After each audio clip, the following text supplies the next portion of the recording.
Halo, apa kabar teman-teman semuanya? Kali ini, saya akan melanjutkan pembahasan mengenai sejarah Candi Borobudur. Part 3, penemuan kembali Candi Borobudur, setelah lama terkubur. Mari kita bahas. Mulai dari setelah Perang Inggris-Belanda, dalam memperebutkan Pulau Jawa, di bawah pemerintahan Britania Inggris pada kurun 1811 hingga 1816 Masehi. Thomas Stamford Raffles ditunjuk sebagai Gubernur Jenderal, dan ia memiliki minat istimewa terhadap sejarah Jawa.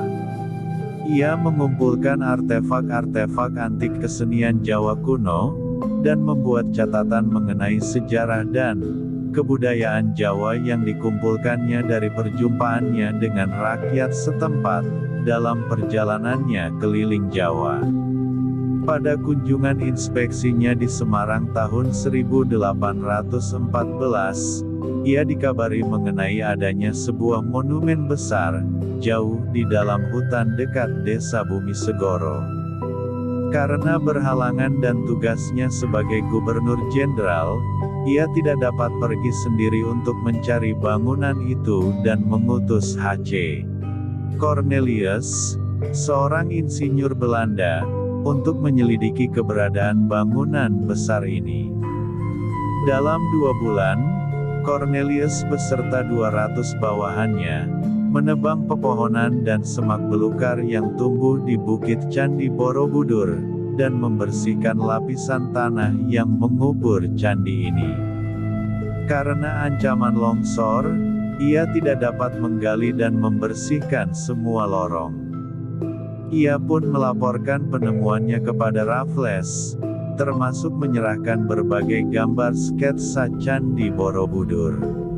Meskipun penemuan ini hanya menyebutkan beberapa kalimat, Raffles dianggap berjasa atas penemuan kembali monumen ini, serta menarik perhatian dunia atas keberadaan monumen yang pernah hilang ini. Hartman, seorang pejabat pemerintah Hindia Belanda di Keresidenan Kedu, meneruskan kerja Cornelius, dan pada 1835, akhirnya seluruh bagian bangunan telah tergali dan terlihat. Minatnya terhadap Borobudur lebih bersifat pribadi daripada tugas kerjanya. Hartman tidak menulis laporan atas kegiatannya secara khusus. Beredar kabar bahwa ia telah menemukan arca Buddha besar di stupa utama. Pada 1842, Hartman menyelidiki stupa utama meskipun apa yang ia temukan tetap menjadi misteri karena bagian dalam stupa kosong. Pemerintah Hindia Belanda menugaskan F.C. Wilson, seorang insinyur pejabat Belanda bidang teknik. Ia mempelajari monumen ini dan menggambar ratusan sketsa relief. J.F.G. Brumun juga ditunjuk untuk melakukan penelitian lebih terperinci atas monumen ini, yang dirampungkannya pada tahun 1859. Pemerintah berencana menerbitkan artikel berdasarkan penelitian Brumun yang dilengkapi sketsa-sketsa karya Wilson, tetapi Brumun menolak untuk bekerja sama. Pemerintah Hindia Belanda kemudian menugaskan ilmuwan lain, yaitu C. Liemens, yang mengkompilasi monografi berdasarkan sumber dari Brumun dan Wilson. Pada tahun 1873, monograf pertama dan penelitian lebih detail atas Borobudur diterbitkan. Dilanjutkan edisi terjemahannya, dalam bahasa Prancis setahun kemudian.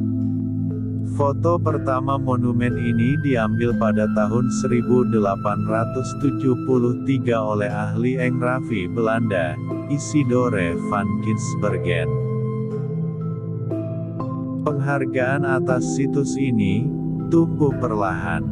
Untuk waktu yang cukup lama, Borobudur telah menjadi sumber cenderamata dan pendapatan bagi pencuri, penjarah candi, dan kolektor, pemburu artefak.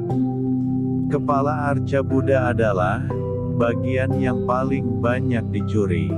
Karena mencuri seluruh arca Buddha terlalu berat dan besar, arca sengaja dijungkirkan dan dijatuhkan oleh pencuri agar kepalanya terpenggal. Karena itulah, kini di Borobudur banyak ditemukan arca Buddha tanpa kepala. Kepala Buddha Borobudur telah lama menjadi incaran kolektor benda antik dan museum-museum di seluruh dunia. Pada tahun 1882, Kepala Inspektur Artefak Budaya menyarankan agar Borobudur dibongkar seluruhnya, dan reliefnya dipindahkan ke museum akibat kondisi yang tidak stabil, ketidakpastian dan pencurian yang marak di monumen. Akibatnya, pemerintah menunjuk Groenvedt, seorang arkeolog, untuk menggelar penyelidikan menyeluruh atas situs dan memperhitungkan kondisi aktual kompleks ini.